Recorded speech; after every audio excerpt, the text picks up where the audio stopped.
প্রিয় দর্শক, আজকে আমরা এমন একটি সাপের কথা জানব যে কিনা হজরত মুসা আলাইহিসসালামের যুগে জন্মগ্রহণ করেছিল এবং প্রায় 2000 বছর হায়াত পেয়ে বিশ্বনবী হজরত মুহাম্মদ সাল্লাল্লাহু আলাইহি সাল্লামের যুগে এসে সে মৃত্যুবরণ করে।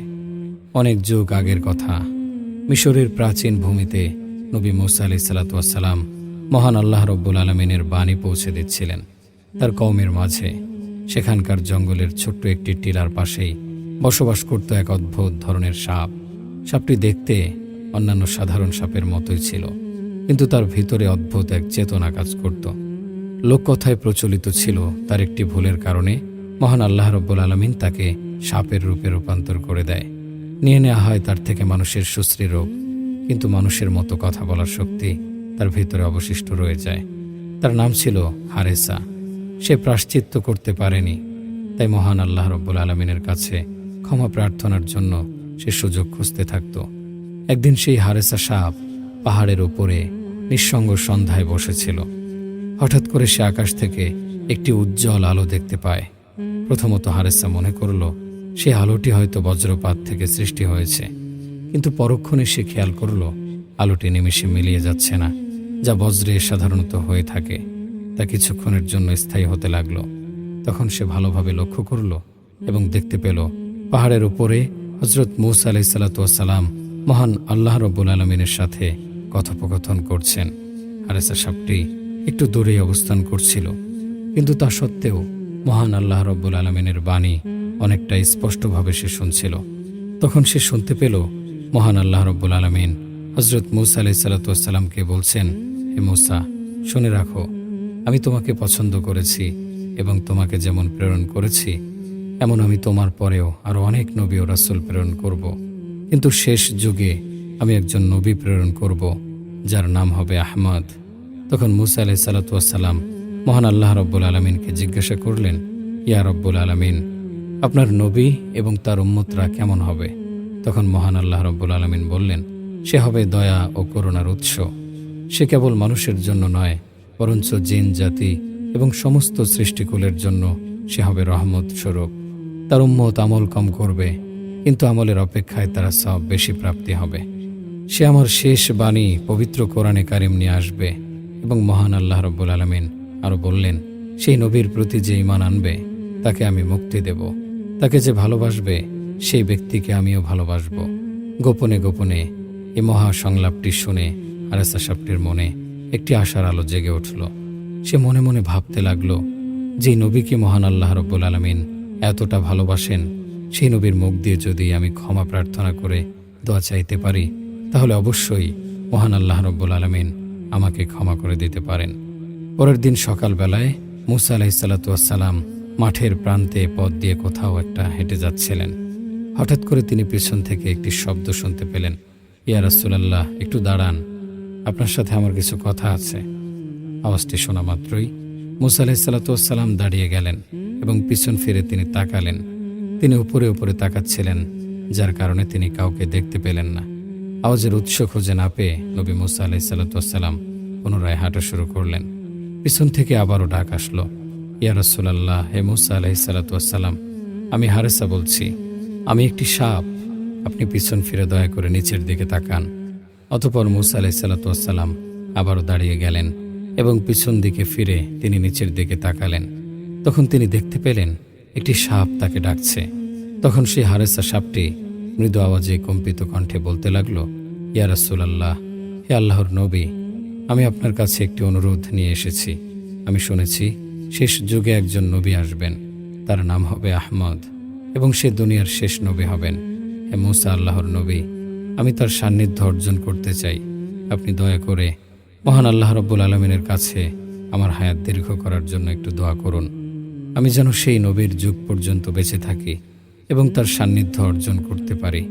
তখন মুসা আলাইহিসসালাম সাপটির কাকতি শুনে মহান আল্লাহ রব্বুল আলমিনের কাছে প্রার্থনা করলেন এবং দোয়াটি কবুল করিয়ে নিলেন এবং সাপটিকে বললেন, হে হারেসা, তুমি অমুক জঙ্গলে যাও এবং সেই নবীর যুগ পর্যন্ত তুমি সেখানে অবস্থান করবে। তুমি আজকে রাতেই ঘুমিয়ে পড়বে। আল্লাহর রহমতে তুমি তার যুগ পর্যন্ত বেঁচে থাকবে এবং ঘুমন্ত অবস্থাতেই থাকবে। মনে রাখবে, যে যুগে তোমার ঘুম ভাঙবে সেই যুগই হবে শেষ নবী অর্থাৎ নবী আহমদের যুগ। তখন সেই হারেসা সাপটি মুসা নবীর কথা মতোই সেই জঙ্গলে গিয়ে গুহার ভিতরে একটি গর্তের মাঝে ঘুমিয়ে পড়ে। বছরের পর বছর কেটে যায়, যুগ বদলায়, রাজা বদলায়, কওমের চিন্তাধারা এবং তাদের রীতিনীতি বদলায়। কেটে যায় বছরের পর বছর, মুসা আলাইহিস সালাতু ওয়াস সালামের যুগ চলে যায়। তারপরে অনেক নবী আসেন এবং তারাও চলে যান। অবশেষে পৃথিবী চলে যায় এক নতুন মোড়ে, যুগ আবৃত করে নেয় এক সোনালী চাদরকে। এক মহান রজনীতে জন্ম নেন বিশ্বনবী হজরত মুহাম্মদ সাল্লাল্লাহু আলাইহি সাল্লাম। এরপরে বিশ্বনবী ধীরে ধীরে বড় হতে থাকেন। তার শৈশব ও কৈশোরকাল পেরিয়ে, তার যুবক বয়স পেরিয়ে তিনি নবুয়ত পান। ঠিক সেই সময় জঙ্গলের গভীরে থাকা সেই টিলার মধ্যে হারেসা নামক সেই ঘুমন্ত সাপটির ঘুম ভেঙে যায়। মনে হচ্ছিল কেউ যেন তাকে ডেকে তুলেছে। তার হৃদয় ভরে যায়, অন্তরে জেগে ওঠে এক অদ্ভুত অনুভূতি। তার প্রিয় নবী মুহাম্মদ সাল্লাল্লাহু আলাইহি সাল্লাম দুনিয়াতে চলে এসেছে, কিন্তু সে জানে না প্রাণপ্রিয় সে রাসূল কোথায় থাকেন। শুধু এতটুকুই জানেন তিনি জন্ম নেবেন মক্কা নগরীতে।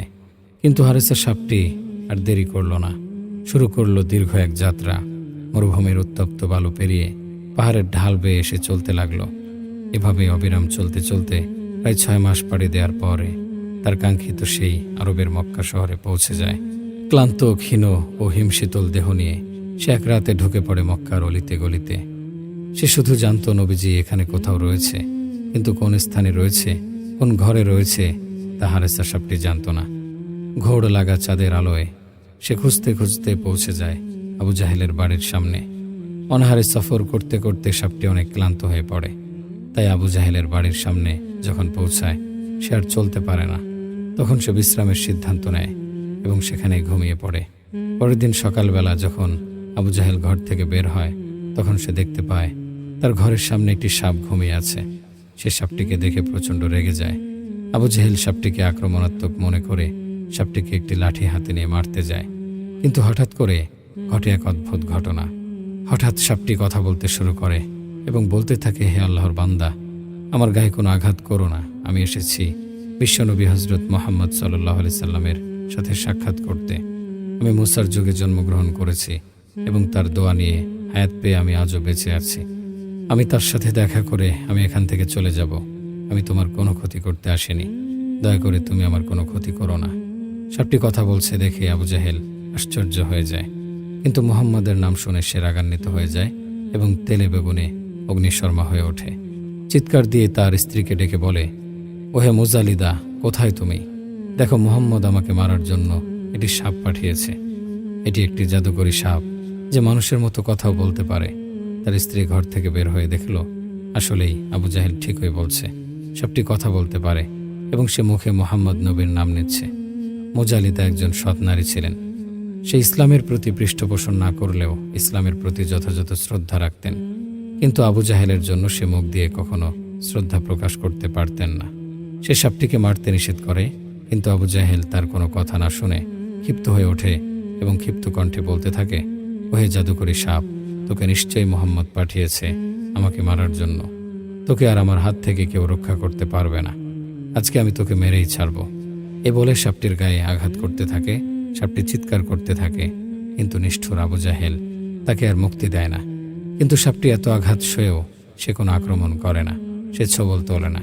শুধু কাকুতির স্বরে বলতে থাকে, হে আল্লাহর বান্দা, আমাকে ছেড়ে দাও। আমি তোমার কোনো ক্ষতি করব না। আমি শুধু মুহাম্মাদের সাথে দেখা করে আমি চলে যাব। কিন্তু নিষ্ঠুর আবু জাহেল তার কোনো কথাই শোনে না। সাপটিকে মারতে মারতে আদমরা করে একটি খাঁচায় বন্দি করে রাখে। খাঁচায় বন্দি থাকা অবস্থায় সাপটি কান্না করতে থাকে এবং মহান আল্লাহ রাব্বুল আলামিনের কাছে আর্তনাদ করতে থাকে, ইয়া রাব্বুল আলামিন, আপনি আমাকে মৃত্যু দিন, আমার কোনো আফসোস নেই, কিন্তু মৃত্যুর আগে একবার হলেও আমি আপনার হাবিবের সাথে দেখা করতে চাই।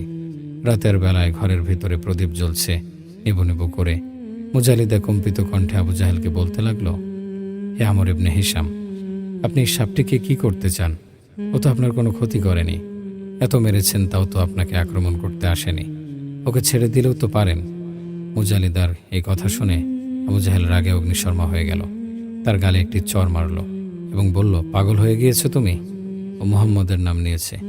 নিশ্চয়ই মুহাম্মদ ওকে জাদু করে পাঠিয়েছে, তাই সাপ হয়ে ও কথা বলতে পারছে। ওকে আমি কখনোই ছেড়ে দেব না। আমি এর প্রতিশোধ অবশ্যই নেব। এভাবেই বাকতর্ক করে তারা দুজনেই ঘুমিয়ে পড়ে। কিন্তু মুজালিদার অন্তর ছিল অনেকটাই নরম। তার মনে মায়া ছিল। সে সহ্য করতে পারল না। গভীর রাতে সে ঘর থেকে বের হয়ে গেল এবং বের হয়ে সেই সাপের কাছে গেল, সাপটিকে কাছে থেকে মুক্ত করার আশায়। অন্যদিকে মুজালিদা ঘর থেকে বের হওয়ার পরই আবু জাহেলের ঘুম ভেঙে যায়। সে তাকে পাশে দেখতে না পেয়ে সে ইতস্তবোধ করে এবং ভাবতে থাকে নিশ্চয়ই সেই সাপটিকে ও ছাড়াতে গিয়েছে। তাই আবু জাহেল দেরি না করে ঘর থেকে বের হয়ে যায়। মুজালিদা যখনই সেই সাপের কাছে যাবেন তাকে মুক্ত করার জন্য, তখনই সে দেখতে পেল আবু জাহেল ঘর থেকে বের হচ্ছে। মুজালিদা আবু জাহেলকে দেখে ভয় পেয়ে যায়। সে থ মেরে দাঁড়িয়ে থাকে। আবু জাহেল এসে তাকে জিজ্ঞাসা করে, হে মুজালিদা, তুমি এখানে কেন এসেছ? তখন মুজালিদা কম্পিত কণ্ঠে বলতে থাকে, হে আমর ইবনে হিশাম, আমি ঘর থেকে এই সাপটির স্থানান্তর হওয়ার কিছু আওয়াজ শুনতে পাই। আমি ভেবেছি মোহাম্মদ এই সাপটিকে নিয়ে যাচ্ছে, তাই এটি দেখার জন্য আমি বাইরে এসেছি। মোহাম্মদ আমাদের এত সাহস কিভাবে হয় যে আপনার হাত থেকে এই সাপটিকে নিয়ে যাবে? এভাবেই আটপাশ বুঝিয়ে আবু জাহেলকে মুজালিদা ঘরে পাঠিয়ে দিল এবং সেও ঘরে চলে গেল। এই কথা যদি আবু জাহেলকে না বলতো তাহলে হয়তো আবু জাহেল তাকে অত্যাচার করত। এভাবেই প্রায় 3 দিন যাবৎ সাপটিকে আটকে রেখে নির্যাতন করতে থাকে সেই নিষ্ঠুর আবু জাহেল। খাবার পানির স্বস্তির নিঃশ্বাস কিছুই পাওয়া যায় না সেই হারেসা সাপটির জন্য। লোকেরা দেখতে আসে কে সেই সাপ যে কথা বলে, কিন্তু তাও নিষ্ঠুর আবু জাহেলের জন্য তাদের অন্তর কেঁপে ওঠে। তারা বলতে থাকে, এই সাপটিকে আদৌ এত অত্যাচার করা কি ঠিক হচ্ছে? কিন্তু সাপটি শুধু কান্না করত এবং আল্লাহ আল্লাহ বলে চিৎকার করত। অবশেষে 3 দিন অতিবাহিত হওয়ার পরে হারেসা সাপটির দেহ নিস্তেজ হয়ে পড়ে, সে মারা যায়। কিন্তু এখানেই শেষ নয়। আবু জাহেল এতেও সন্তুষ্ট হলো না। সে বলে উঠল, একে শুধু মৃত্যু দিলেই হবে না, একে আগুনে চালাতে হবে এবং ছাই বানিয়ে পুরো এলাকায় দেখাতে হবে যে মুহাম্মদ আমাকে একটি সাপ পাঠিয়েছিল মারার জন্য, কিন্তু আমি সেই জাদুকরী সাপটি মেরে ফেলেছি এবং আগুনে পুড়িয়ে তাকে ছাই বানিয়ে ফেলেছি। কথা মতোই আবু জাহেল সেই সাপটিকে আগুনে জ্বালিয়ে দেয় এবং তার নিথর দেহ পুড়ে ছাই বানিয়ে ফেলে। সাপটিকে পুড়তে দেখে আবু জাহেল হাসতে থাকে এবং বলতে থাকে, সবাই দেখুক মুহাম্মদের গুপ্তচর কিভাবে আগুনে জ্বলছে, কিভাবে পুড়ে ছাই হয়ে যাচ্ছে। কিন্তু এর কোনো প্রতিবাদ মুহাম্মদ বই কি বরঞ্চ তার গুপ্তচরও করতে পারছে না। অবশেষে সেই সাপটি যখন পুড়ে ছাই হয়ে যায়, তখন আবু জাহেল সেই ছাইগুলো একটি ঢাকনা বিশিষ্ট পাতিলের মাঝে রাখে, যা ছিল পিতলের তৈরি। এবার শুরু হয় মিথ্যার দম্ভ বিশিষ্ট সেই খেলাটা। আবু জাহেল সেই ছাই ভরা পাতিলটি নিয়ে পুরো মক্কার অলিতে গলিতে ঘুরতে থাকে এবং লোকজনদেরকে জড়ো করে বলতে থাকে, হে লোক সকল, দেখো মুহাম্মদ আমাকে মারার জন্য একটি জাদুকরী সাপ পাঠিয়েছে। সে কথা বলতে পারত, সে আমাকে মারতে এসেছিল এবং আমার উপর আক্রমণ করেছিল, কিন্তু সে আমাকে মারতে পারেনি, আমার কোনো ক্ষতি করতে পারেনি। উল্টো আমি তাকে মেরে আগুনে জ্বালিয়ে ছাই বানিয়ে ফেলেছি। এক্ষেত্রে মুহাম্মদও আমার কোনো ক্ষতি করতে পারেনি। লোকজন একজন অবাক দৃষ্টিতে আবু জাহেলের দিকে তাকিয়ে রইল। কেউ বিভ্রান্ত হলো, কেউ কৌতূহলী হলো, আবার কেউ ভীত সন্ত্রস্ত হলো। আবু জাহেলের মুখে তখন বিজয়ের হাসি। সে মনে মনে ভাবতে থাকে সে কোনো অলৌকিক বস্তু বিজয় করে নিয়েছে। কিন্তু আবু জাহেল জানে না ছায়ের নিচে লুকিয়ে আছে আল্লাহর কুদরত।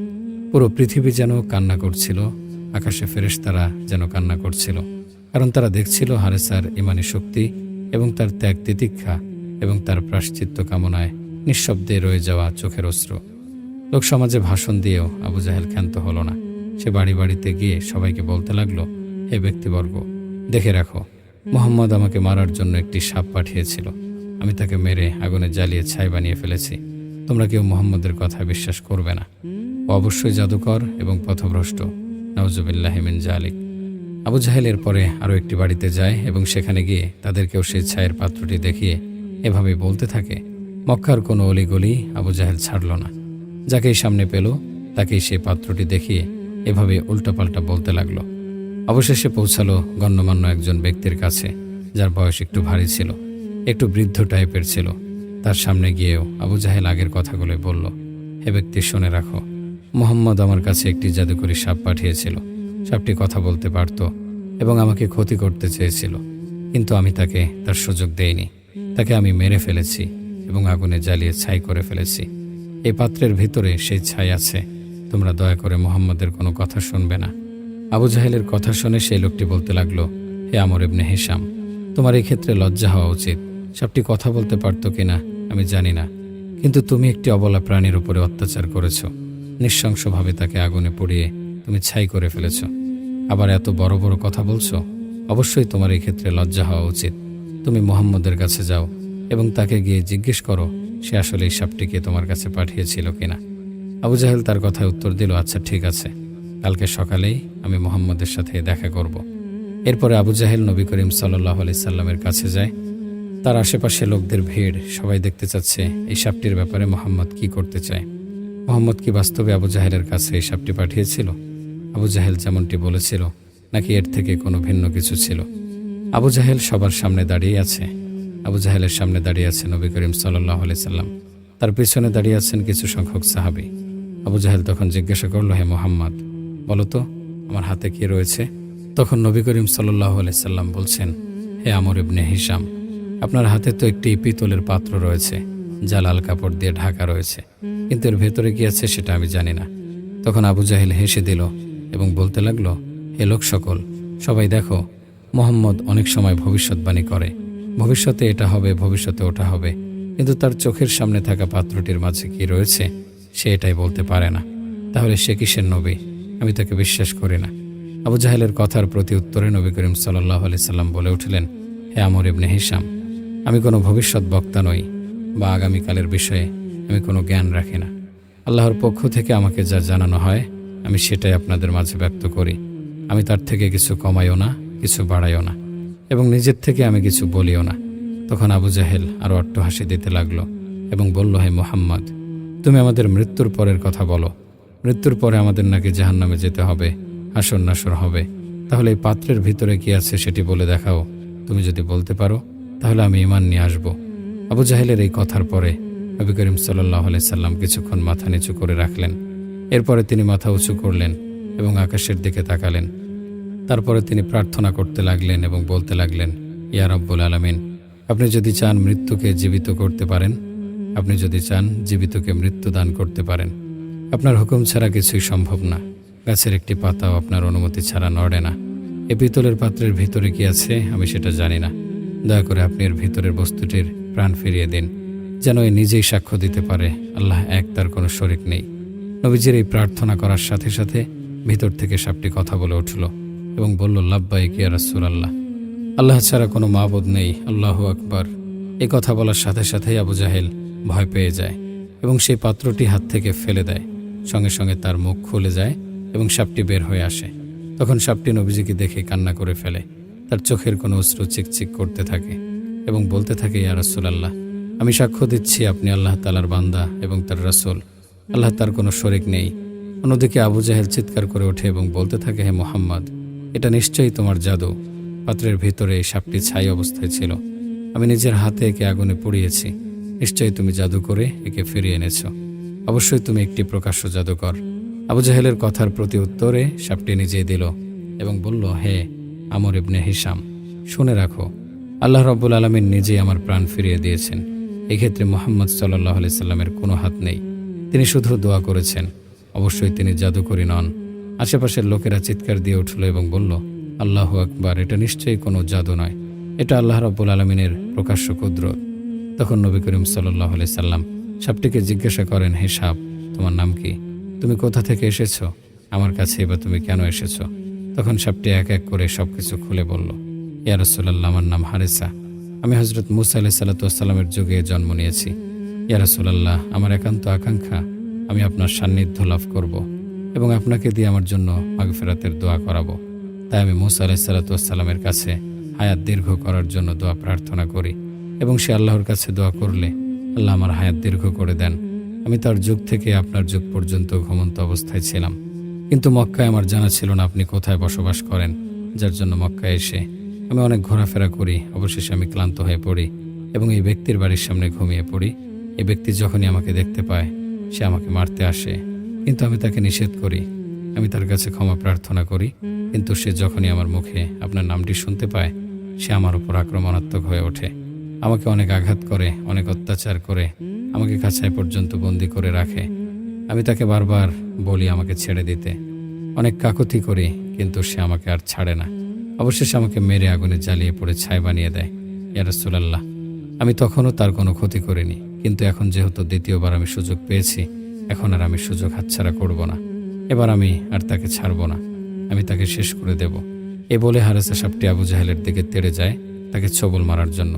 আবু জাহেল ভয়ে দৌড়াতে থাকে, কিন্তু নবী করিম সাল্লাল্লাহু আলাইহি সাল্লাম পিছন থেকে সাপটিকে ডেকে বললেন, হে হারেসা, তুমি তাকে ক্ষমা করে দাও, তার কোনো ক্ষতি করো না। মানছি তোমার উপর অবশ্যই জুলুম এবং অত্যাচার করা হয়েছে, কিন্তু মনে রাখবে, তুমি যদি কাউকে মাফ করো, ক্ষমা করে দাও, তাহলে নিশ্চয়ই মহান আল্লাহ রাব্বুল আলামিন তোমাকেও ক্ষমা করবেন এবং তার বিনিময়ে তোমাকে উত্তম প্রতিদান দেবেন। নবীজির ডাক শুনে হারেসা সাপটি আর আগালো না, নবীজির কথায় সাড়া দিল এবং আবু জাহেলকে সে ক্ষমা করে দিল। পরক্ষণে সে আরেকটি আবদার করে বলল, ইয়া রাসূলুল্লাহ, আপনার কাছে আমার আরেকটি আবদার রয়েছে। দয়া করে মহান আল্লাহ রাব্বুল আলামিনের কাছে একটু দোয়া করুন, সে যেন আমাকে মানুষ বানিয়ে দেয়। আমিও মানুষের মতো ইবাদত করতে চাই এবং আশরাফুল মাখলুকাত হয়ে আমিও সাক্ষ্য দিতে চাই এবং আখিরাতে আপনার সাথে জান্নাতে থাকতে চাই। এটা বলার পরে নবী করিম সাল্লাল্লাহু আলাইহি সাল্লাম আল্লাহর কাছে সেই হারেসা সাপটির জন্য দোয়া করলেন এবং সাথে সাথে সেই হারেসা সাপটি মানুষ হয়ে গেলেন। মানুষ হওয়ার পরে সে যতদিন বেঁচে ছিলেন ততদিনই নবী করিম সাল্লাল্লাহু আলাইহি সাল্লামের খেদমতে ছিলেন। প্রিয় দর্শক, এই ছিল সেই হারেসা সাপের ঘটনা, যে মুসা আলাইহিস সালাতু ওয়াস সালামের যুগে জন্মগ্রহণ করেছিল এবং প্রায় 2000 বছর পর্যন্ত জীবিত থেকে নবী করিম সাল্লাল্লাহু আলাইহি সাল্লামের যুগে মৃত্যুবরণ করেন। প্রিয় দর্শক, এই ঘটনাটি পবিত্র কোরআনে কারিমে বা কোনো সহিহ হাদিসের বর্ণনা সূত্রে পাওয়া যায় না, কিন্তু লোককথা এবং কিছু গ্রহণযোগ্য ব্যক্তিবর্গের মুখে এই ঘটনাটি পাওয়া যায়। এই ঘটনাটি এক এক কিতাবে এক এক রকম করে উল্লেখ করা হয়েছে, আর এই ভিডিওতে ঘটনাটি নেওয়া হয়েছে খাসায়ে আম্বিয়া নামক কিতাব থেকে। আল্লাহ যেন আমাদের সকলকে দিনের পথে চলতে সাহায্য করেন, আমিন। আর এরকম ভিডিও পেতে সুন্নাহ বাংলা চ্যানেলটি সাবস্ক্রাইব করে দিন।